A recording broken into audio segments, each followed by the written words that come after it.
Subvarian COVID-19 Omicron BA.4 dan BA.5 telah menyebar dan mendominasi di Indonesia. Ketua Divisi Penyakit Tropik dan Infeksi RSCM, Dr. Ernie Janelwan, PH.D., Sep. PD, KPTI, FACP, FINASIM mengatakan, beragamnya varian COVID-19 bahkan subvarian memiliki susunan protein yang berbeda, hingga gejala, tingkat keparahan, serta kecepatan penularannya.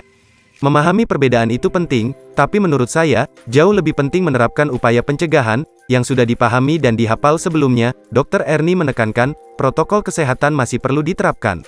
Begitu juga dengan pemenuhan vaksinasi terhadap seluruh masyarakat. Sebab, ganas atau tidaknya gejala dari suatu penyakit tidak bisa hanya bergantung dari virusnya. Jadi kalau menyerang orang yang daya tahan tubuhnya lemah, punya penyakit gula, itu gula darahnya tidak terkontrol, berakibat ke jantung dan ginjal.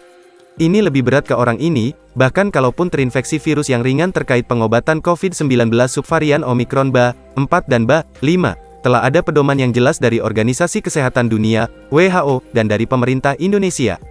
Vitamin masuk dalam bagian penting selama pengobatan COVID-19, untuk memperbaiki sel-sel yang rusak.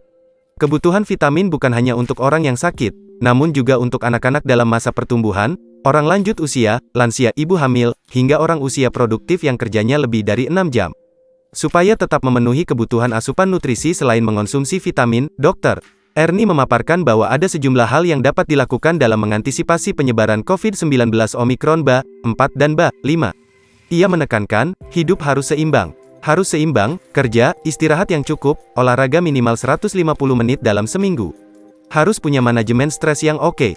Seimbang antara pikiran, fisik, dan psikis. Jadi jangan kerja terus, harus ada upaya untuk relaksasi. Senior Product Manager PT Kalbe Farma terbuka, UP. Tekla Rosa Oktivita, SFAM mengatakan, terkait daya tahan tubuh, Kalbe memiliki Prof Family, yang terdiri dari Prof D3, Prof Z, dan Prof E. Ketiga produk tersebut banyak dikonsumsi selama pandemi COVID-19 sebagai upaya meningkatkan daya tahan tubuh.